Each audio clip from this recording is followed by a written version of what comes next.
Românii mei, vă privesc de departe, nu din munți, nu din cer, ci dintr-un loc unde timpul nu se grăbește și unde faptele cântăresc mai mult decât vorbele.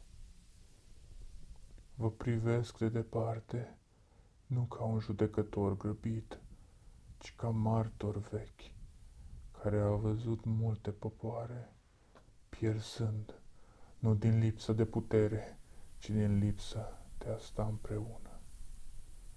Și vă văd astăzi, români, nu înfrânți, ci împărțiți. Justiția se strâmbă, legea nu mai e dreaptă, adevărul e obosit și totuși străzile sunt goale. Nu pentru că nu vă pasă, ci pentru că fiecare dintre voi are o scuză. Unii nu ies pentru că vor să facă în ciudă celelalte tabere.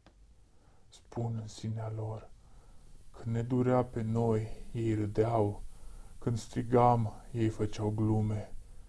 Și acum, când nedreptatea lovește pe toți, ei spun, să simtă, să doară, poate așa învață. Ați transformat protestul în instrument de răzbunare. Nu mai puneți întrebarea, e drept? Și întrebați, cine suferă? Și pentru o satisfacție scurtă, acceptați un rău mai mare. Nu înțelegeți că justiția coruptă nu ține scorul taberelor, nu îi pedepsește doar pe ceilalți. Ea învață din tăcerea voastră și prinde curaj. Alții nu ies pentru că spun, nu are rost, nu se schimbă nimic. Aceștia au fost dezamăgiți, au fost mințiți, au fost folosiți și au obosit. Aceștia nu râd, nu se bucură, doar ridică din umeri. Aceștia spun, am mai fost acolo, am mai strigat, tot ei au câștigat. Dar ce nu vă spun acești oameni este că nepăsarea este cel mai mare aliat al corupției, al dușmanului. Nu pentru că nu ați câștigat destul, ci pentru că ați renunțat prea devreme. Puterea nu se teme de cei furioși, se teme de cei consecvenți.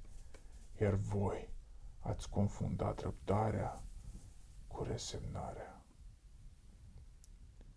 Și sunt cei care nu ies, pentru că ei cred că totul este controlat din umbră.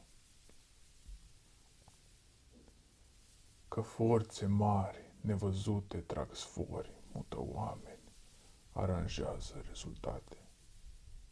Și spun, de ce să ies? Totul este decis deja. Poate că unele lucruri sunt adevărate, poate că nu totul e curat, poate că există influențe, dar spuneți-mi voi mie, când a fost vreodată de ajutorul unui popor să își accepte neputința? Dacă totul e controlat, de ce se tem ei de vocea voastră? De ce se tem de mulțime? De ce se tem de unitate? Adevărul e acesta. Forțele din umbră se tem cel mai tare de oameni care nu se mai urăsc între ei. Și așa ajungem la rădăcină.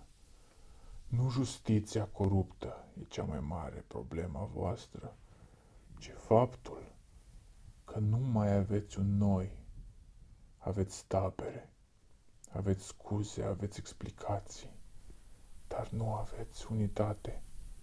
Unii ies doar dacă ies ai lor, alții nu ies deloc, alții cred că nimic nu contează și între timp cei care profită nu se ceartă între ei, ei colaborează. Voi v-ați certat atât de mult încât ați uitat un adevăr simplu. prin dezbinare nu s-a schimbat niciodată nimic. Niciodată. Nici o nedreptate nu a fost oprită de oameni care se disprețuiau reciproc. Schimbarea nu vine din furia împotriva celuilalt, vine din refuzul comun al nedreptății. Nu vă cer să gândiți la fel. Nu vă cer să votați la fel. Nu vă cer să iubiți între voi. Vă cer doar să înțelegeți asta. Când legea cade, nu cade pe tabere, cade pe toți.